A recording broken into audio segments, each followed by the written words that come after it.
sixth member of the Discovery crew was not concerned about the problems of hibernation, for he was the latest result in machine intelligence, the HAL 9000 computer, which can reproduce, though some experts still prefer to use the word mimic, most of the activities of the human brain, and with incalculably greater speed and reliability. Good afternoon, Hal. How's everything going? Good afternoon, Mr. Amer. Everything is going extremely well. Hal, you have an enormous responsibility on this mission.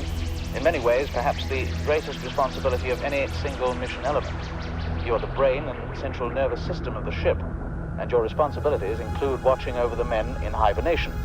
Does this ever cause you any lack of confidence? Let me put it this way, Mr. Amer. The 9000 series is the most reliable computer ever made.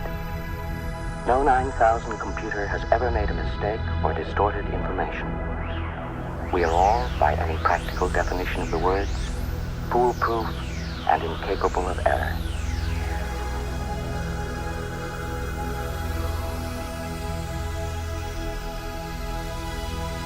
Hal, despite your enormous intellect, are you ever frustrated by your dependence on people to carry out actions? Not in the slightest bit. I enjoy working with people. I have a stimulating relationship with Dr. Poole and Dr. Bowman. My mission responsibilities range over the entire operation of the ship, so I am constantly occupied.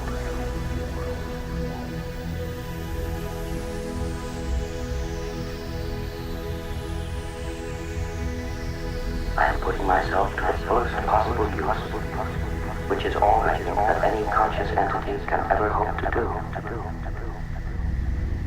Dr. Poole, what's it like living for the better part of a year in such close proximity with Hal? Well, it's pretty close to what you said about him earlier. He is just like a sixth member of the crew. Very quickly get adjusted to the idea that he talks and you make him really just as another person.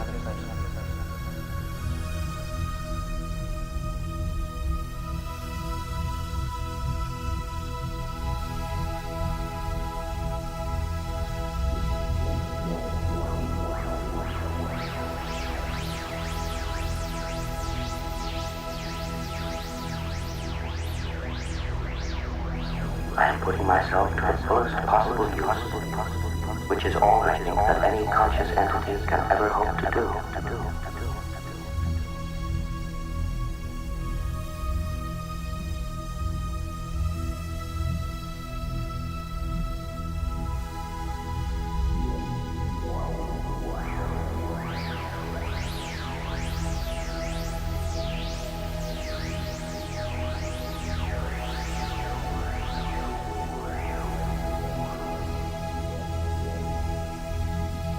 Do you mind if I smoke?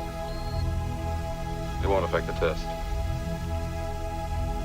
All right, I'm going to ask you a series of questions. Just relax and answer them as simply as you can.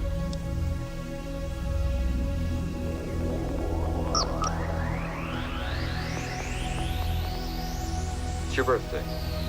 Someone gives you a casket and wallet.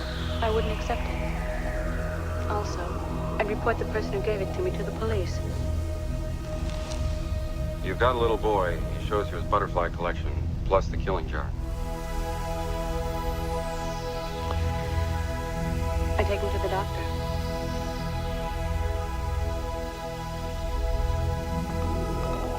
You're watching television. Suddenly you realize there's a wasp crawling around. I'd kill it. You're reading a magazine. You come across a full-page nude photo of a girl. Is this testing whether I'm a replicant or a lesbian, Mr. Deckard? Just answer the questions, please.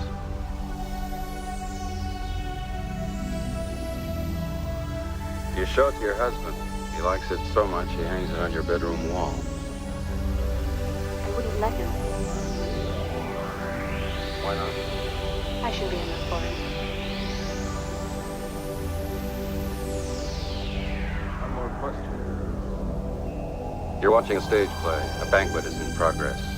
The guests are enjoying an appetizer of raw oysters. The entree consists of boiled dog.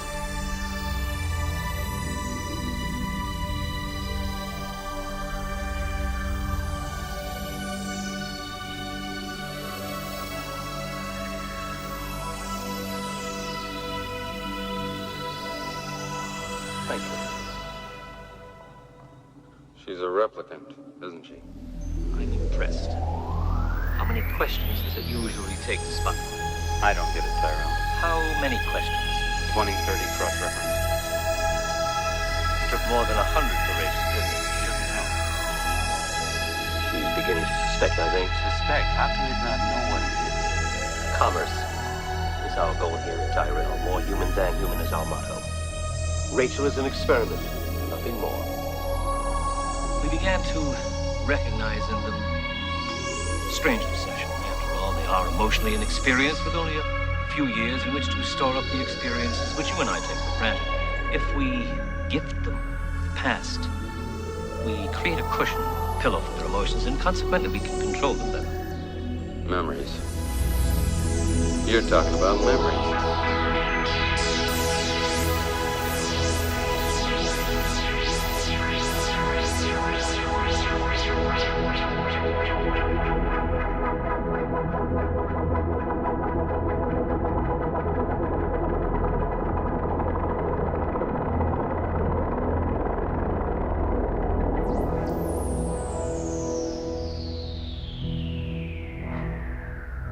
I'm sure that during the next century, people will discover how to modify both intelligence and instincts like aggression.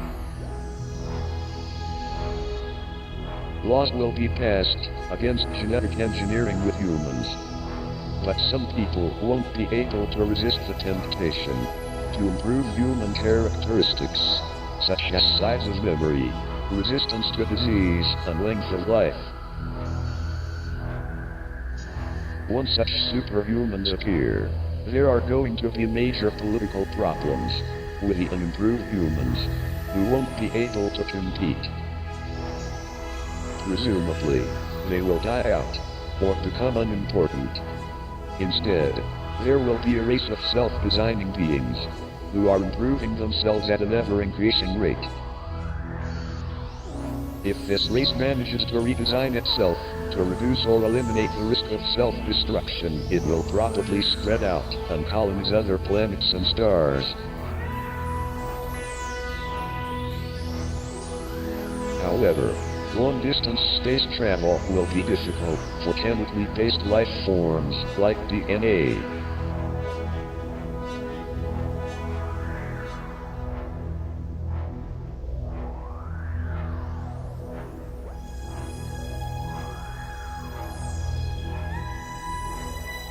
It might be possible to use genetic engineering to make DNA-based life survive indefinitely or at least for 100,000 years.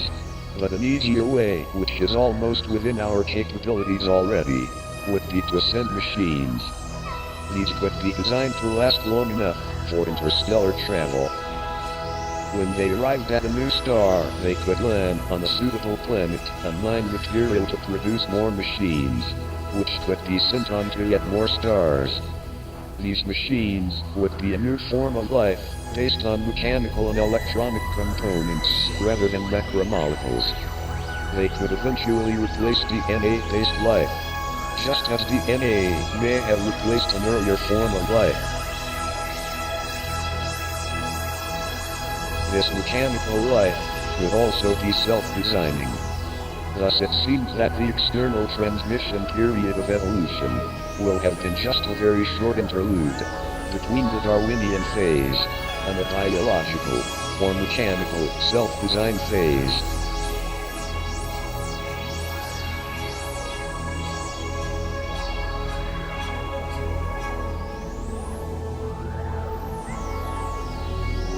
How long the self-design phase will last is open to question. It may be unstable, and life may destroy itself.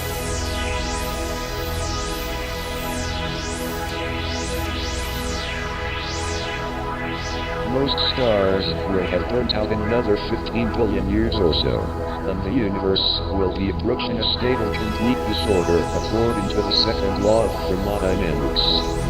But premonition has shown that, despite this, life could adapt to the ever-decreasing supply of ordered energy, and therefore could, in principle, continue forever.